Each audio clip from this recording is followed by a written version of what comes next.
What's next for the Nasdaq 100? Will we see a continuation of the aggressive bull phase that we've observed off of the April 2024 low, or do we see a change of character, more of a bearish rotation as the lack of breadth support, the narrow leadership really starts to plague our major equity benchmarks? I'm Dave Keller with Market Misbehavior. In today's Choose Your Own Adventure style video, we'll lay out 4 potential scenarios for the QQQ over the next 6 to 8 weeks. Watch the 4 scenarios, decide which you think is most likely and why. Don't forget to drop a comment below and let me know your vote. Before we get to the chart on the 4 scenarios, here's one more thing I want to tell you about.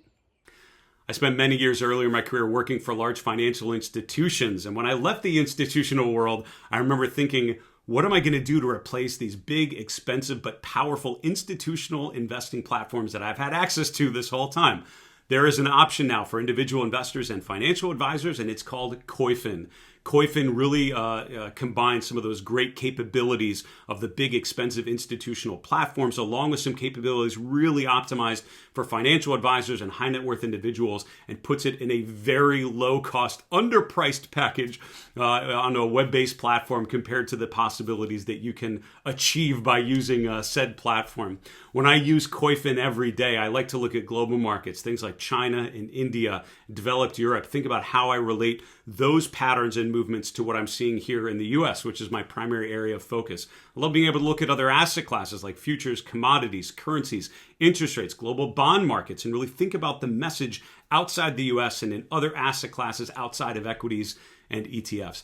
One of the features I love to use on Koifin are the ETF holdings. You can take an ETF, you can, like the QQQ, you can look at the biggest weightings, you can look at weightings by sector, you can run some basic attribution analysis. So for ETFs that you own or that you're considering owning, doing the due diligence of really understanding the exposures you're going to get is super important and super powerful for your portfolio. If you go to marketmisbehavior.com/Koifin, you can get 10% off any new membership. I hope you will check it out, and I hope you will find it as meaningful and powerful and impactful as I have found myself. Now let's get back to the charts. So before we get to the current 4 scenarios, let's look back to the last time we did one of these Choose Your Own Adventure style videos for the QQQ. It was toward the end of February of this year, and I'm bringing up the chart here that we featured in that video, and I have a link in the description below if you want to check it out and just think about how those 4 scenarios actually played out. Here's what happened though. We talked about a very bullish scenario, that is scenario 1, that would have had the QQQ continue the trajectory that we had seen in January, February. We were not that, bullish, right? I mean, the market did not continue that pace. And as a matter of fact, it more closely matched scenario number 2 over the next 6 weeks after our video.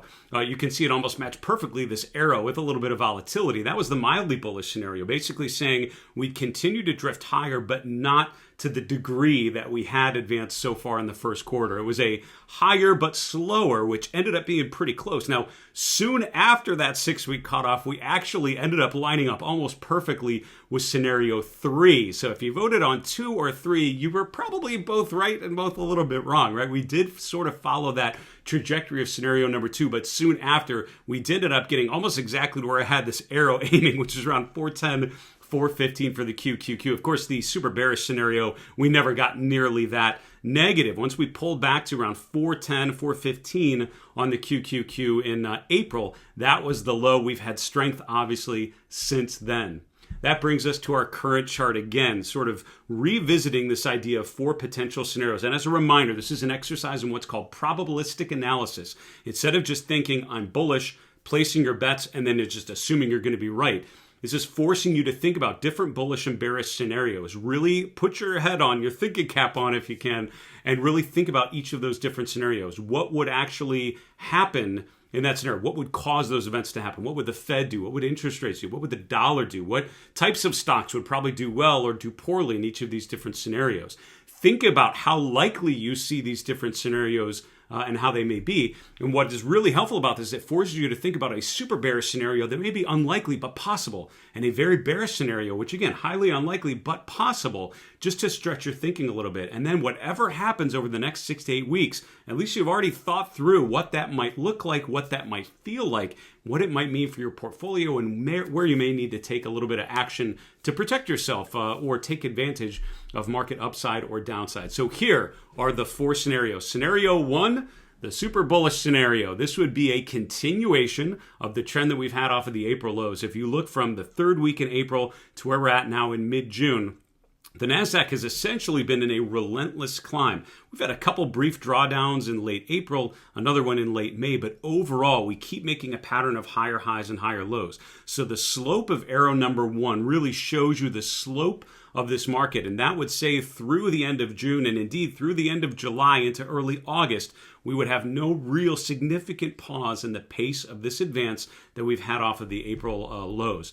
In that scenario, it would have to be a growth-led market. The magnificent 7 types of names like Amazon, Alphabet, Google, Meta, Microsoft, these would have to continue to impress.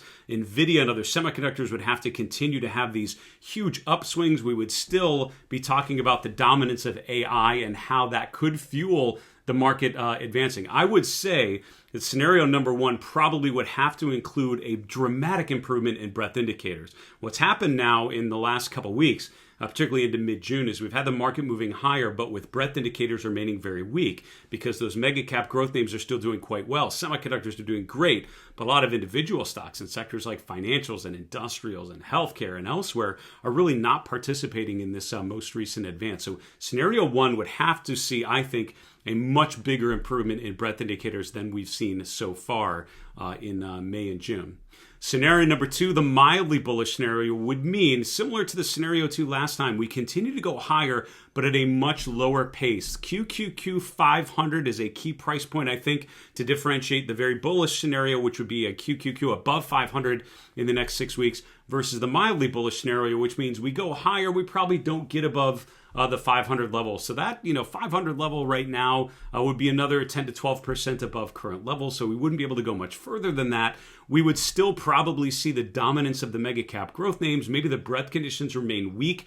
We're still asking the same questions about when the Fed will cut rates, about what a lack of breadth support really means. But the market, as dominated by those mega cap growth stocks, will continue to dribble onward and ever upward. That brings us to the mildly bearish scenario, scenario number 3. That would mean we are at or near the top. The Qs probably don't go much higher, and as has happened very often in the last 5 years, we end up having a major market top in the summer months, right? In June, July, or August. We sort of drift higher maybe a little bit, but very quickly the lack of breadth support takes hold. The mega cap leadership names maybe start to take a break. Maybe other sectors like utilities or healthcare or materials or consumer staples even start to improve, but because they are much smaller weights in our benchmark, the benchmarks really start to struggle. That could be sort of a stealth correction where the leading growth names start to pull back. As a result, our major benchmarks look a lot worse than they have, but a lot of individual names actually start to look a lot better. And if you're a stock picker looking at industrials or materials or energy or healthcare, you're probably thrilled at all the great charts that you have. It's just not in the names like semiconductors, which have been dominating so much of our thinking over the last 6 months, if not further. The very bearish scenario means very similar to scenario number 3. We don't go much higher. We start to go lower, but we are unable to hold that May low, which is right around 440 to 445. Scenario 3, I think, holds above that level. The very bearish scenario means we start to break support. Not only do we stop making new highs, we actually start to make a new swing low. And I think scenario number 4 is where the market really starts to deteriorate. Breadth conditions, instead of not supporting an uptrend, really start to get worse and worse. The leading growth names start to correct, and stocks like Nvidia that have already logged incredible gains so far in 2024 take a big time breather. The combination of a pullback phase there, as well as a deterioration in other stocks, probably strong economic data would be part of scenario 3 and definitely part of scenario 4. Let's say an inflation reading like the June CPI comes in way above expectations. As a result, the market gets really nervous about the fact that the Fed's actions are not really taming inflation to the degree that was understood not too much earlier. And as a result, the market goes into full pullback mode. I don't see a scenario where the S&P undercuts that April low around 410 to 415, really call it 415, over the next 6 to 8 weeks, but that certainly is possible, and that would all be part of that very bearish scenario number 4. Which of those 4 scenarios do you see as the most likely and why? Make sure you drop a comment below and let me know. And as a reminder, here are those 4 scenarios. Scenario number 1, the super bullish scenario. The Nasdaq 100, the QQQ, continues that relentless climb that we've seen off of the April low. The pace, the trend continues unabated, and we continue to remain above trend line and moving average support. Scenario 2, the mildly bullish scenario, means we keep going up, but not nearly as strong of a pace as we've seen. The QQQ fails to get above 500, but doesn't go much lower, and overall it just continues to build on those previous gains. Scenario 3, the mildly bearish scenario, means we're probably at or near the top for the QQQ for this point in the cycle. We do end up getting a summer top, but it's not that painful. We're looking back to that late May low. We don't really undercut that yet, so it's still more questions than answers as we get to the end of July. Scenario number 4, the very bearish scenario. We undercut that May low. We are approaching the April low. We're really starting to question the longevity of this uptrend because we've broken trendline support, we've broken moving average support, and the leading names are no longer leading to the upside. Think about those 4 scenarios. Make sure you vote in the comment section below. And for Market Misbehavior, I'm Dave Keller. Be well, stay safe. We'll see you next time.